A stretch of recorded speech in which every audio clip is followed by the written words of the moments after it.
واه د تجارتي لیګونو اتل یو ځل بیا وځلېده. د بګ بیش لیګ په دې سیالۍ کې په چنن غرمه د افغان لوبغاړي محمد نبي اړوند میلبرن ریګیډنز لوبډلې وګټله، خو د لومړي توپ وهنې بلنې د قیس احمد اړوند لوبډلې هوبرټ هریکینز ته ورکړه. هوبرټ لوبډلې په ټاکل شویو شل اورونو کې د دریو لوبغاړو په سوځېدو سره ټوټل 190 منډې جوړې کړې او میلبرن لوبډلې ته یې 191 منډو ستر هدف وټاکه. د هوبرټ لوبډلې لپاره په توپ وهنه کې مې ویټ شپږ شپېته چټکې منډې وکړې. ورسره رایټ بیا تر ټولو ښه توپ وهنه وکړه، تر وروستۍ یې 80 نه سوځېدلې منډې د خپلې لوبډلې لپاره وکړې چې د هدف په ټاکلو کې ښه ولوباوه. د محمد نبي اړوند میلبرن لوبډلې لپاره په توپ اچونې کې کیمرون بوای دوه لوبغاړي له مخې پورته کړ، خو محمد نبي بیا په څلورو اورونو کې 40 منډې ورکړې، یو لوبغاړی له مخې پورته کړ.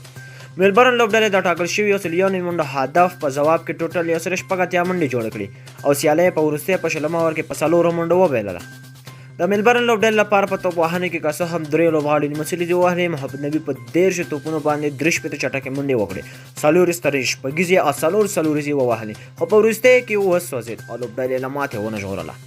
د میلبرن لوبډلې لپاره په توپ وهنه کې شین مارش هم نیمڅلې ووهلې، نوموړی شپږ 50 منډې وکړې، ویبسټر هم پوره 50 منډې وکړې، خو لوبه یې له لاسه ووته. د هوبرټ لوبډلې لپاره په توپ اچونې کې 4 لوبغاړي یو لوبغاړی وسوځل چې له ډلې افغان لوبغاړی قیس احمد هم یو لوبغاړی له مخې پورته کړ او په 4 اورونو کې ټوټل 25 منډې ورکړې.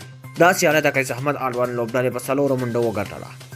د افغان کرکټ لوبډلې لوبغاړي تجارتي لیګونو اتل محمد نبي ساحل د استرالیا په تجارتي سیالۍ بګ بیش کې د خپل لوبډلې لپاره په 13 توپونو باندې 3 چټکې منډې جوړې کړې، په 13 توپونو باندې 3 چټکې منډې جوړې کړې، خو لوبډلې سیالۍ وبایلله.